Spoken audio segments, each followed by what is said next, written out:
고대 중국 제국의 흥망성쇠. 안녕하세요 여러분. 오늘은 우리가 흔히 알고 있는 중국 역사 이야기를 조금 다른 시각에서 들려드리려고 합니다. 진시황의 위대한 통일, 찬란한 한나라의 문명, 이런 이야기들은 많이 들어보셨을 텐데요. 하지만 그 화려한 제국의 그림자 아래에서 실제로 살아갔던 사람들, 즉 농민들과 일반 백성들의 삶은 어땠을까요? 역사책을 펼치면 황제들의 업적과 정치적 사건들로 가득하지만 정작 그 시대의 인구의 90% 이상을 차지했던 농민들의 이야기는 찾아보기 어렵습니다. 오늘 우리는 왕과 황제의 관점이 아닌 그 시대를 살아낸 민중들의 눈으로 고대 중국 제국의 흥망성쇠를 살펴보겠습니다. 그들의 고단한 삶과 끊임없는 투쟁, 그리고 그것이 어떻게 거대한 역사의 흐름을 만들어냈는지 함께 들여다보죠. 기원전 8세기부터 3세기까지 중국은 격동의 시대를 맞았습니다. 우리가 전국시대라고 부르는 이 시기는 단순히 제후들이 서로 싸운 전쟁의 시대가 아니었습니다. 이것은 근본적으로 사회 전체가 바뀌는 대변혁의 시기였죠. 상상해보세요. 어느 날 갑자기 여러분의 마을에 철로 만든 쟁기가 나타났다면 어떨까요? 그 전까지 나무나 돌도구로 힘겹게 땅을 파던 농민들에게 철제 농기구의 등장은 그야말로 혁명이었습니다. 가래, 괭이, 낫, 쟁기, 도끼, 끌, 이 모든 도구들이 철로 만들어지면서 농업 생산성이 비약적으로 증가했죠. 특히 주목할 점은 중국의 제철업이 당시 세계에서 타의 추종을 불허하는 규모로 발달했다는 것입니다. 주영틀을 이용한 대량 생산 시스템까지 갖춰져 있었으니까요. 이는 단순히 무기만이 아니라 농민들이 사용하는 일상적인 도구들까지 철로 만들어 보급할 수 있었다는 의미입니다. 여기서 중요한 것은 단순히 도구만 바뀐 게 아니라는 점입니다. 황소를 이용한 집약 농업이 시작되었고 사람과 동물의 배설물을 비료로 사용하는 법을 알게 되었습니다.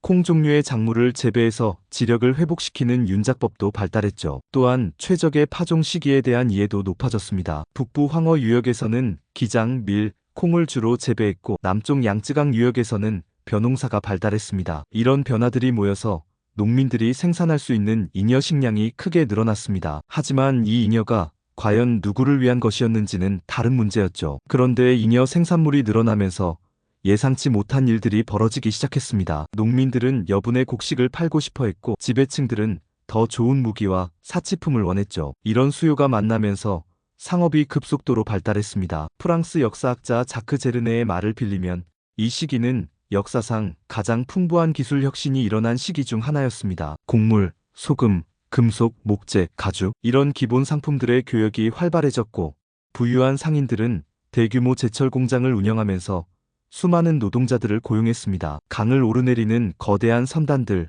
육로를 따라 이동하는 수레 행렬들, 당시의 제후국 도읍들은 거대한 상업과 제조업의 중심지가 되었습니다. 어떤 면에서 보면 이미 2000년 전 중국에서 초기 자본주의의 맹아가 싹트고 있었던 거죠. 가장 부유한 상인들은 상업을 대규모 제철 공장과 결합시켰고 갈수록 많은 노동자와 판매 상인을 고용했으며 강을 오르내리는 대규모 선단과 다수의 마차를 관리했습니다. 이들 거대 상인 기업가들은 국가의 부를 늘리는데 최대의 기여를 한 사회 집단이었습니다. 표준화된 금속 형량 체계와 뒤이어 유통된 동전은 상업을 더 한층 촉진했습니다. 이는 단순한 물물교환 경제에서 화폐 경제로의 전환을 의미했죠. 농민들에게는 새로운 기회이면서 동시에 새로운 부담이기도 했습니다. 농민들의 삶은 어떻게 바뀌었을까요? 하지만 이런 변화가 모든 사람에게 똑같이 좋은 것은 아니었습니다. 기술 발전과 상업 성장의 이면에는 농민들의 복잡한 현실이 있었죠. 한편으로는 분명히 좋아진 점들이 있었습니다. 철제 농기구 덕분에 농사일이 한결 수월해졌고 생산량도 늘어났죠. 또한 전통적인 제후 사회에서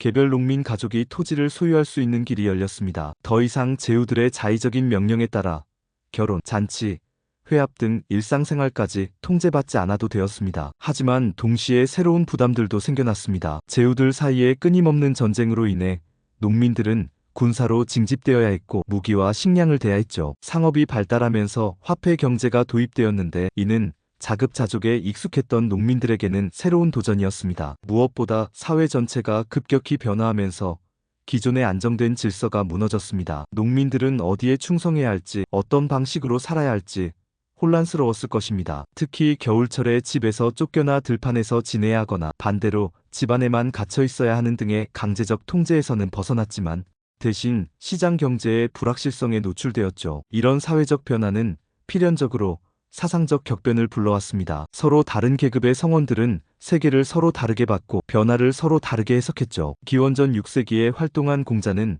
전통 존중과 정지, 극기를 주장했습니다. 하지만 공자보다 60여 년 늦게 태어난 묵자는 더 급진적인 사상을 펼쳤죠. 묵자는 이기주의와 사치, 전쟁에 반대하고 공동의 절약에 기반을 둔 평등주의를 주장했습니다. 이는 고통받는 농민들의 현실을 반영한 것이었죠. 반면 도가 사상은 개인의 구원이 집단 행동이 아니라 개인이 무의자연의 경지에 도달하는 데 있다고 설교했습니다. 이는 사회 변화에 지친 사람들에게 다른 형태의 위안을 제공했죠. 이런 다양한 사상들은 모두 당시 민중들의 다양한 염원과 좌절을 반영하고 있었습니다. 더 나은 세상에 대한 꿈, 평등에 대한 갈망, 평화에 대한 바람, 이 모든 것들이 사상적 논쟁으로 표출되었던 것입니다. 기원전 221년 진시황이 중국을 통일했습니다. 역사책들은 이를 위대한 업적으로 기록하고 있죠. 하지만 이 통일이 당시 일반 백성들에게는 어떤 의미였는지 생각해 보신 적이 있나요? 진시황의 제국 건설은 인류 역사상 유례없는 규모의 인력 동원을 요구했습니다. 만리장성 건설에만 30만 명이 투입되었고 진시황릉을 짓는 데는 무려 70만 명이 동원되었다고 추정됩니다. 이 숫자가 얼마나 엄청난지 실감하기 어려우시죠? 당시 인구를 고려하면 성인 남자 중 상당수가 이런 대규모 공사에 강제로 끌려갔다는 뜻입니다. 6,800km에 달하는 도로를 건설하고 큰 강들을 연결하는 수로 체계를 만드는 것, 이 모든 기적들은 수백만 시간의 강제 노역으로 이루어졌습니다. 농민들은 농사철에도 집을 떠나 이런 공사장에서 혹독한 노동에 시달려야 했죠. 특히 만리장성 공사의 실상을 들여다보면 소름이 끼칩니다. 3,000km에 달하는 첫 만리장성을 짓기 위해 30만 명이 동원되었는데 이들 중 상당수가 공사 중에 죽었습니다. 험준한 산악지대에서 거대한 돌덩이들을 나르고 쌓고 다지는 작업, 현대의 중장비도 없던 시절에 이 모든 것을 인력으로만 해야 했던 겁니다. 진시황릉 공사는 더욱 충격적입니다. 70만 명이 동원되어 실물 크기의 점토 병마용 군대를 만들었죠. 하나하나 정교하게 조각된 수천 개의 병마용들, 이것들은 예술적 걸작이지만 동시에 70만 명의 농민들이 몇 년간 강제 노역에 시달린 결과물이기도 합니다. 진나라의 통일은 단순히 정치적 통합만을 의미하지 않았습니다. 이는 사회 전체를 뒤바꾸는 혁명이었죠. 전통적인 제후 사회가 완전히 해체되면서 새로운 중앙집권적 관료제가 들어섰습니다. 이 과정에서 12만 가구가 넘는 옛 부자와 권력자 가족들이 유배당했습니다. 이는 기존 사회의 지배층이 완전히 제거되었다는 뜻이죠. 하지만 이것이 농민들에게는 해방을 의미했을까요? 농민들에게는 이런 변화가 양면적으로 느껴졌을 것입니다. 한편으로는 토지 소유가 허용되면서 개인 농민으로서의 권리가 생겼습니다. 더 이상 제후들의 자의적인 명령에 따라 농사일을 해야 하는 것이 아니라 자신의 땅에서 자신의 판단으로 농사를 지을 수 있게 되었죠. 하지만 동시에 국가에 직접 세금과 노동력을 바쳐야 하는 의무도 생겼습니다. 그리고 이 부담은 결코 가벼운 것이 아니었습니다. 농민들이 생산한 곡식의 3분의 1에서 절반 정도가 곧바로 세금으로 거두어졌으니까요. 더욱 중요한 것은 진나라가 법과 사상에 기반한 엄격한 법치를 도입했다는 점입니다. 이전의 제후제에서는 적어도 지역적 관습이나 전통이 어느 정도 존중되었지만 이제는 오직 국가의 법률만이 절대적 기준이 되었습니다. 진나라의 통일 과정은 극도로 폭력적이었습니다. 한 권이 있는 기록에 따르면 기원전 364년부터 기원전 234년까지 150년 동안 벌어진 전쟁으로 148만 9천 명이 사망했습니다. 이는 당시 인구를 고려하면 엄청난 규모의 인명 손실이었죠. 특히 진제국이 수립되기 직전의 몇 년은 전쟁과 승리가 반복된 지루한 독주회였습니다. 한 전투에서만 병사 10만 명이 참수형에 처해졌다고 전해집니다. 이런 대규모 학살은 단순히 적군을 제거하는 것을 넘어서 공포를 통한 통치의 수단이었죠. 농민들에게 이런 폭력은 직접적인 위협이었습니다. 전쟁에 징집되어 목숨을 잃을 수도 있었고 적군의 침입으로 마을이 파괴될 수도 있었죠. 전국시대 말기의 농민들은 언제 죽을지 모르는 공포 속에서 살아야 했습니다. 진시황의 통치는 물리적 통합에서 그치지 않았습니다. 생각과 사상까지도 통제하려 했죠. 유명한 분석행류 사건이 바로 그 상징입니다. 글을 배운 자들 중에는 현재에 적응 못하고 현 시대를 비판하기 위해 과거를 공부하는 자들이 있다는 이유로 옛 전통을 담은 책들을 모두 불태우라는 명령이 내려졌습니다. 감히 이런 금서들을 논하는 사람들은 처형당했고 과거를 이용해 현재를 비판하는 자들은 가족들과 함께 죽음에 처할 것이라는 무서운 연좌제까지 적용되었죠. 이것이 일반 백성들에게 어떤 의미였는지 생각해보세요. 조상들로부터 내려온 이야기들, 지역의 전통들, 다양한 사상과 철학들, 이 모든 것이 하루아침에 금지되었습니다. 오직 국가가 허용한 법과 사상만이 유일한 진리로 받아들여져야 했죠. 농민들이 들판에서 농사를 지으면서 부르던 옛 노래들, 할머니가 들려주던 전설들, 마을의 현명한 노인이 전해주던 지혜, 이런 모든 것들이 불온한 것으로 간주되어 사라져야 했습니다. 문화적 다양성이 완전히 말살되는 과정이었죠. 진나라가 멸망한 후 들어선 한나라는 더욱 정교한 통치체제를 구축했습니다. 표면적으로는 진나라보다 온건해 보였지만 실제로는 더욱 체계적으로 사회를 통제했죠. 특히 주목할 점은 상인 계급에 대한 한나라의 정책입니다. 전국시대에 크게 성장했던 상인들은 새로운 사회에서 자신들의 위치를 찾으려 했습니다. 실제로 여불이라는 거상이 진나라의 재상이 되어 10만 호의 토지를 하사받고 3,000명의 학자를 거느렸던 것처럼 상인들의 정치적 영향력은 상당했죠. 일부 역사학자들은 이 시기를 두고 농촌에 기반을 둔 농업경제 대신 주로 도시에 중심을 두는 사회생활이 발전할 가능성이 매우 컸다고 평가합니다. 부유하고 규모가 큰 시장 중심지들이 번성했고 도시의 이윤 추구 정신이 널리 퍼져 있었죠. 독일계 미국인 학자 칼 비트 포겔은 이 시기에 중국이 약 2000년 뒤 유럽의 봉건제 말기와 비슷한 점이 있다고 주장했습니다. 중국의 상인 부르주아지가 시장을 위한 임금 노동자들의 생산이 압도적인 비중을 차지하는 새로운 사회로 중국을 바꿀 수도 있었다는 것이죠. 하지만 한나라 정부는 상인들을 철저히 견제했습니다. 한고조는 상인들이 비단옷을 입거나 수레에 타는 것을 금지했고 상인과 그 후손들은 관리가 될 수 없도록 했습니다. 이는 상인들을 사회적으로 격화시키는 조치였죠. 더 중요한 것은 경제적 통제였습니다. 국가는 소금과 철이라는 핵심 산업을 독점했고 부유한 상인들을 견제하기 위해 소금과 철에서 비롯하는 많은 이윤을 제국이 독점했다고 기록되어 있습니다. 농업 이윤보다 상업 이윤에 더 무거운 세금을 부과했고 탈세를 한 상인의 재산을 몰수했죠. 한무제는 54년간 재위하면서 상인들의 재산을 강제로 압류했습니다. 상인들은 살아남으려면 흔히 관료나 심지어 황실의 끈을 대야 했죠. 이렇게 해서 상인들은 독자적인 세력이 되지 못하고 국가 관료에게 종속되었습니다. 그렇다면 상인들을 억압한 만큼 농민들의 삶은 나아졌을까요? 안타깝게도 그렇지 않았습니다. 한나라 정부는 농민을 보호한다는 명분을 내세웠지만 실제로는 농민들을 더욱 혹독하게 착취했습니다. 중국 북부의 농업은 특히 힘들었습니다. 파종과 수확 사이에 토양이 마르지 않도록 잡초나 해충이 번지지 않도록 끊임없이 관리해야 했죠. 물 공급이 불안정한 지역에서는 가뭄이 조금만 계속되어도 농작물이 말라 죽었습니다. 그런데도 힘들게 생산한 곡식의 절반 가까이를 세금으로 내야 했습니다. 풍년일 때는 겨우 목숨을 연명할 수 있었지만 흉년이 들면 곧바로 굶어 죽어야 했습니다. 게다가 만리장성, 보수, 수로 건설, 궁전 건축 등 끝없는 공사에 강제로 동원되어야 했죠. 농민들의 일상을 상상해보세요. 새벽부터 해질 무렵까지 논밭에서 일하고 집에 돌아와서는 관청에서 요구하는 각종 부역을 준비해야 했습니다. 겨울철에도 마음 놓고 쉴 수 없었죠. 언제 징집 영장이 날아올지, 언제 공사장으로 끌려갈지 알 수 없었으니까요. 특히 여성 농민들의 삶은 더욱 가혹했습니다. 남편이나 아들이 징집되거나 공사장으로 끌려가면 혼자서 농사일을 다 해야 했죠. 아이들을 돌보면서 동시에 농사일과 집안일을 모두 감당해야 했습니다. 한무제가 54년간 재위하면서 상인들의 재산을 강제로 압류했다고 하는데 그 돈은 어디서 나왔을까요? 결국 농민들의 피와 땀으로 만들어진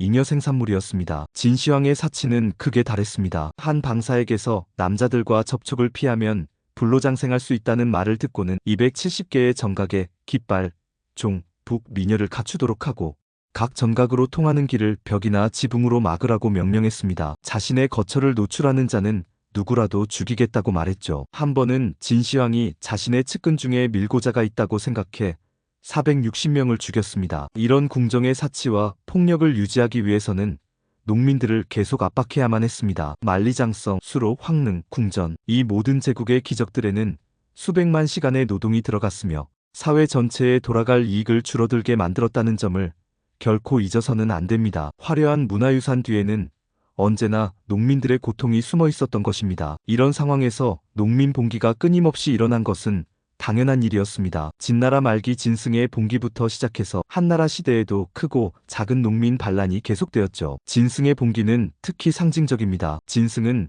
900명의 죄수들을 감옥으로 데리고 가던 중에 기한 내에 도달할 수 없는 처지가 되었습니다. 처벌을 걱정한 진승은 도망쳐도 죽고 늦게 도착해도 영모제로 죽는다. 어차피 죽을 바엔 차라리 나라를 세워보고 죽자고 결심했죠. 이 말 속에는 당시 농민들의 절망적인 처지가 고스란히 드러나 있습니다. 어떻게 해도 죽을 수밖에 없는 상황에서 차라리 저항하며 죽겠다는 각오. 이것이 바로 농민 봉기의 본질이었습니다. 서기 17년에 일어난 정미군 봉기를 보면 양쯔강 저지대에 살던 농민들이 홍수를 당했을 때 국가는 아무런 도움도 주지 않았습니다. 오히려 세금은 그대로 거두어 들이려 했죠. 절망한 농민들이 여모라는 여성을 지도자로 삼아 두 지방의 독립왕국을 세웠다는 것은 시사하는 바가 큽니다. 눈썹에 붉은 칠을 했기 때문에 정미군이라고 불린 이들의 반란은 단순한 폭동이 아니었습니다. 이들은 나름의 조직과 이념을 가지고 있었고 실제로 독립된 정치체를 운영했습니다. 여성이 지도자가 되었다는 점도 주목할 만합니다. 이는 기존 남성 중심의 지배 체제에 대한 근본적 도전이었죠. 하지만 이런 농민 봉기들이 근본적인 변화를 가져왔을까요? 안타깝게도 그렇지 않았습니다. 반란이 성공해서 새로운 황제나 왕조가 들어서더라도 결국 똑같은 방식으로 농민들을 억압했죠. 이것은 개별 지도자들의 문제가 아니었습니다. 농민들은 자신들의 목적에 맞춰 사회를 운영할 수 있는 조직과 능력이 부족했습니다. 각자 자신의 땅에서 농사를 지어야 했기 때문에 장기간 자리를 비울 수 없었고 국가 차원의 관계시설이나 기술 지원 없이는 생존 자체가 어려웠죠. 자신들의 토지에 남은 사람들은 노역도 고난도 굶주림도 없는 더 나은 세상을 꿈꿨을 것입니다. 그러나 농민들은 국가의 위정자들에게 의지해야만 관계와 홍수 방지 시설을 건설하고 철제 도구와 자급자족할 수 없는 물품들을 손에 넣을 수 있었습니다. 농민들은 위정자들이 더 낮게 굴고 지주들이 자신들을 쥐어짜지 않는 세상을 꿈꿨을 것입니다. 그러나 농민들은 자기들이 스스로 운영하는 완전히 새로운 사회는 꿈꿀 수 없었습니다. 이런 사회적 모순 속에서 다양한 사상적 대립이 벌어졌습니다. 기원전 마지막 몇 세기의 이데올로기 전투에서 승리한 것은 법과 사상이었죠. 법과 사상은 국가 자체의 힘과 관료적 기능을 핵심으로 강조했습니다. 법가는 국가 관료들이 공자와 맹자의 추종자들이 설교한 개인의 덕에 관심을 쏟지 말고 오로지 국가의 법률을 집행하는 데에만 관심을 두어야 한다고 주장했습니다. 위정자와 국가의 포고를 사회 전체를 위해 없어서는 안 되는 파수꾼으로 그린 노래들이 대중 사이에서 퍼졌죠. 하지만 민중들은 다른 사상에도 끌렸습니다. 묵자의 평등주의 사상, 도교의 무의자연 철학, 그리고 나중에 들어온 불교까지. 이런 사상들은 모두 현실의 고통에서 벗어나고 싶어하는 민중들의 갈망을 반영했습니다. 중국 역사 내내 불교뿐 아니라 유교와 도교의 변종들은 대중의 마음을 장악하기 위해 경쟁했고 평등주의 교파들이 거듭 출현하면서 가난한 사람들의 고통을 대변했습니다. 이는 민중들이 결코 수동적으로 현실을 받아들이지 않았다는 것을 보여줍니다. 한나라는 중국 역사상 가장 오래 지속된 왕조 중 하나였습니다. 서기 220년까지 약 400년간 지속되었죠. 이는 서유럽 근대사만큼이나 긴 시간입니다. 하지만 이 긴 세월 동안 농민들의 삶이 근본적으로 개선되었다고 볼 수는 없습니다. 한나라 초기에는 상업과 수공업 생산이 계속 발전했습니다. 도로와 수로를 건설하고 중국 남부, 중앙아시아, 인도차이나 한반도로 제국을 확대한 국가의 조치 덕분이었죠. 중요한 기술 진보들도 더 있었습니다. 서기 2세기에 중국은 유럽보다 1500년 앞서 강철을 생산하고 세계 최초로 물레방아를 이용하고 있었습니다. 서기 3세기에는 사람들이 자기 몸무게의 2배 이상인 짐도 나를 수 있게 해주는 손수레를 사용했습니다. 서유럽보다 1000년 앞선 기술이었죠. 하지만 이런 기술 발전의 혜택이 농민들에게 돌아갔을까요? 대부분은 그렇지 않았습니다. 더 효율적인 농업 기술은 더 많은 잉여를 생산할 수 있게 해주었지만 그 잉여는 여전히 지배층의 사치와 국가의 토목공사에 소모되었습니다. 상인 기업가, 계급의 독립성은 제약되었습니다. 먼 훗날 중세 유럽 도시들에서 그랬던 것과 달리 상인들은 독자적인 권력 중심지를 지닌 세력으로 설 수 없었고 대신에 갈수록 국가 관료에게 의존하게 되었습니다. 한나라 시대의 농민들의 일상을 더 자세히 들여다보면 그들의 삶이 얼마나 절망적이었는지 알 수 있습니다. 상인 계급을 억압하는 조치들이 취해진 이후에도 농민의 운명은 별로 나아지지 않았습니다. 국가에 바친 세금 때문에 풍년일 때는 겨우 목숨을 연명했고 흉년일 때는 굶어 죽었습니다. 언제나 삶은 고통의 연속이었죠. 중국 북부의 토양은 파종과 수확 사이에 물이 말라버리지는 않는지, 잡초나 해충이 번지지는 않는지 끊임없이 돌볼 필요가 있었습니다. 농민들의 하루 일과를 상상해 보세요. 새벽 4시에 일어나 해가 질 때까지 논밭에서 일해야 했습니다. 점심시간도 제대로 없이 뙤약볕 아래서 허리를 굽히고 농사일을 해야 했죠. 저녁에 집에 돌아와서도 관청에서 요구하는 각종 부역을 준비해야 했습니다. 수확기가 되면 더욱 바빠졌습니다. 곡식을 거두어 들이는 것도 힘든 일이지만 그보다 더 스트레스를 받는 것은 세금 계산이었죠. 올해 수확량으로 세금을 다 낼 수 있을까? 가족들이 먹을 몫은 남을까? 이런 걱정을 하면서 밤잠을 설쳐야 했습니다. 겨울철에도 마음 놓고 쉴 수 없었습니다. 농한기에는 각종 공사에 동원되었거든요. 만리장성, 보수, 수로 정비, 도로 건설. 추운 겨울날에도 집을 떠나 먼 곳까지 가서 힘든 노동을 해야 했습니다. 농민 가정의 여성들과 아이들의 삶은 더욱 가혹했습니다. 남편이나 아버지가 공사에 동원되거나 군대에 징집되면 여성들이 혼자서 농사일을 다 감당해야 했죠. 임신한 여성도 논밭에서 일해야 했고, 갓난아기를 등에 업고 농사일을 하는 것은 일상적인 풍경이었습니다. 아이들도 어려서부터 농사일을 도와야 했죠. 제대로 된 교육을 받을 기회는 거의 없었습니다. 특히 흉년이 들면 여성과 아이들이 가장 먼저 희생되었습니다. 한정된 식량을 가족 중 누가 먹을 것인가를 결정해야 할 때 보통은 성인 남성이 우선이었죠. 여성과 아이들은 더 적게 먹거나 아예 굶어야 했습니다. 서기 184년 한나라 말기에 일어난 황건적 봉기는 지금까지 누적된 모순이 폭발한 사건이었습니다. 어느 도교 종파의 지도자가 이끈 이 운동에는 무려 36만 명이 참가했죠. 이것은 단순한 지역적 반란이 아니라 전국적인 민중 봉기였습니다. 수백 년간 쌓인 농민들의 분노와 절망이 한꺼번에 터져나온 것이죠. 황건적 봉기의 특징은 종교적 색채가 강했다는 점입니다. 지도자인 장각은 자신을 대연양사라고 칭하며 태평도라는 종교를 퍼뜨렸습니다. 이 종교는 현세의 고통에서 벗어나 평등한 세상을 만들겠다는 약속을 담고 있었죠. 창천이 이미 죽었으니 황천이 서야 한다는 그들의 구호는 기존 지배 체제를 완전히 뒤바꾸겠다는 의지를 보여줍니다. 이는 단순히 황제를 바꾸는 것이 아니라 하늘의 뜻 자체를 바꾸겠다는 혁명적 선언이었습니다. 하지만 이 거대한 봉기도 결국 실패했습니다. 반란을 진압하기 위해 파견된 장수들이 서로 싸우면서 혼란이 가중되었고 결국 전체 사회가 붕괴의 길로 접어들었습니다. 한나라의 붕괴는 단순히 정치적 변화가 아니었습니다. 사회 전체가 해체되는 과정이었죠. 도성이 불타고 상업로가 단절되면서 도시들이 급격히 쇠퇴했습니다. 이에 따라 농촌 생활도 더욱 어려워졌죠. 각 지방의 대지주들이 할거하면서 스스로 정치 경제 권력을 장악했습니다. 이들은 자신의 영지를 관할하고 농민들을 동원해서 수로와 둑을 보수했으며 원래 국가로 들어가야 할 세금을 자기 몫으로 징수했습니다. 농민들은 이런 새로운 체제에서도 계속 농사를 지었지만 이제는 순전히 지역적 수요만을 충족하는 수준이었습니다.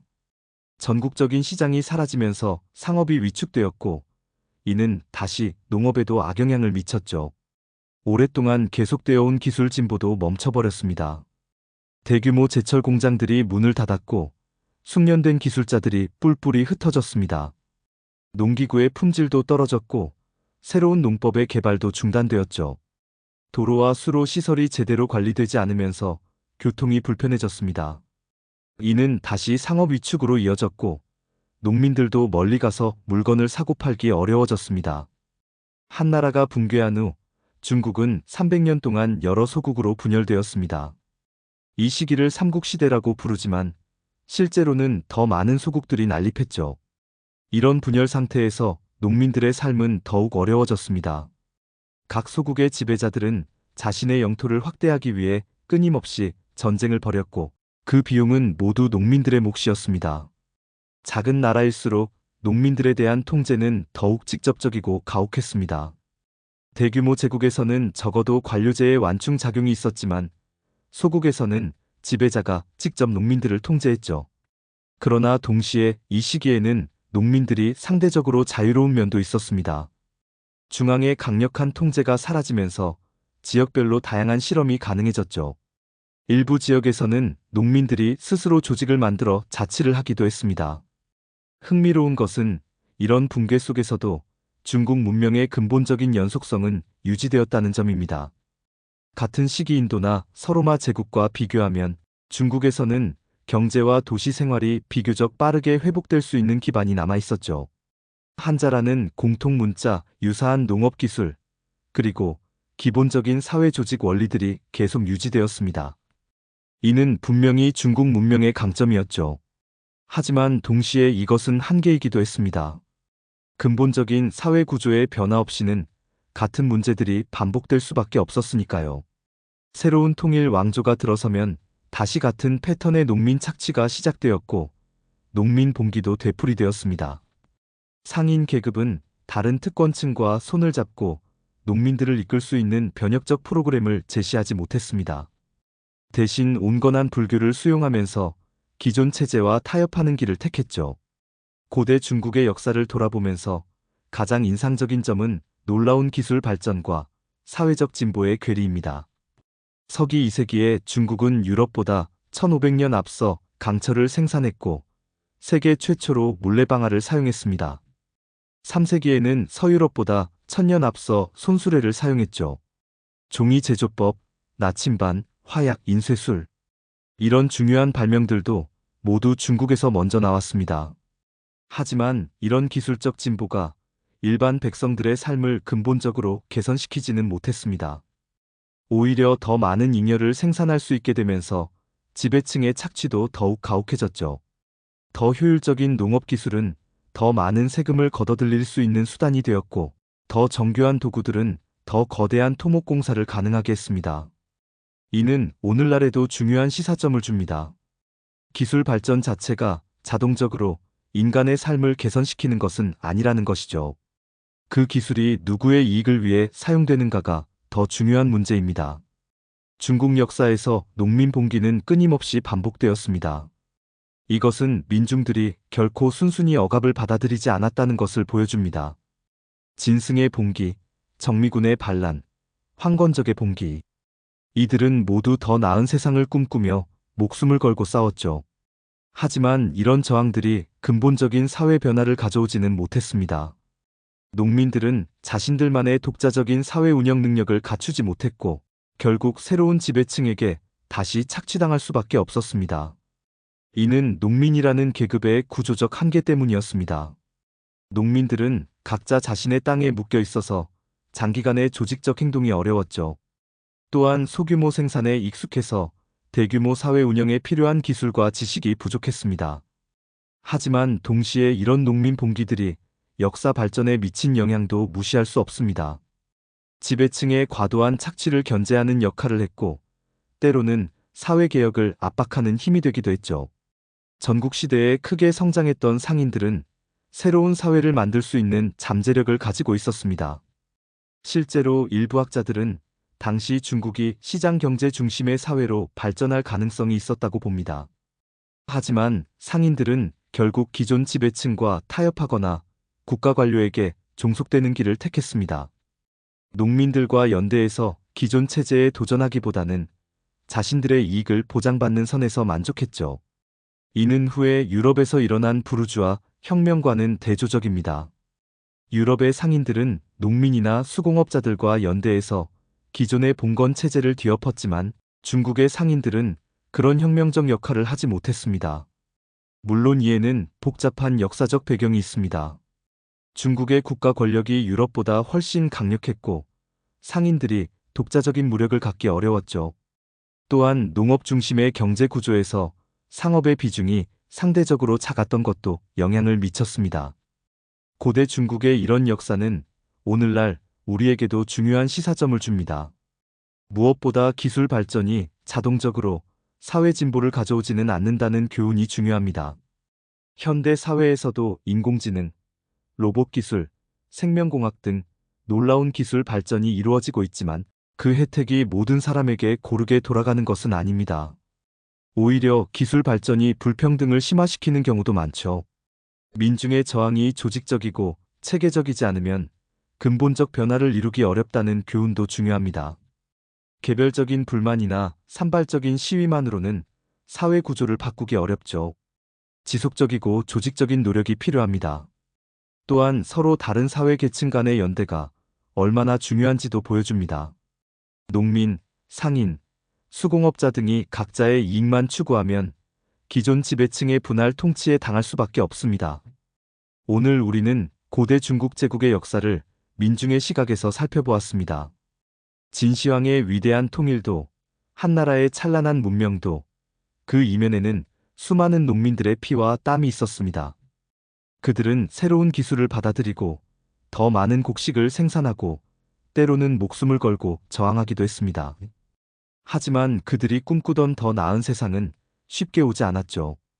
역사는 승리자의 기록이라고 하지만 때로는 패배자들의 목소리에도 귀를 기울여야 합니다. 화려한 궁전과 거대한 무덤 뒤에 숨겨진 민중들의 삶을 이해할 때 우리는 비로소 진정한 역사의 의미를 깨달을 수 있을 것입니다. 고대 중국의 농민들이 꿈꾸던 세상, 노역도, 고난도 굶주림도 없는 세상, 그런 꿈은 아직도 완전히 실현되지 않았습니다. 하지만 그들의 꿈과 투쟁이 있었기에 인류 역사는 조금씩이나마 앞으로 나아갈 수 있었죠. 여러분은 어떻게 생각하시나요? 오늘 이야기가 고대 중국 제국에 대한 새로운 시각을 제공했기를 바랍니다. 역사를 통해 현재를 돌아보고 미래를 위한 지혜를 얻을 수 있기를 희망합니다. 다음 시간에는 또 다른 흥미로운 역사 이야기로 찾아뵙겠습니다. 감사합니다.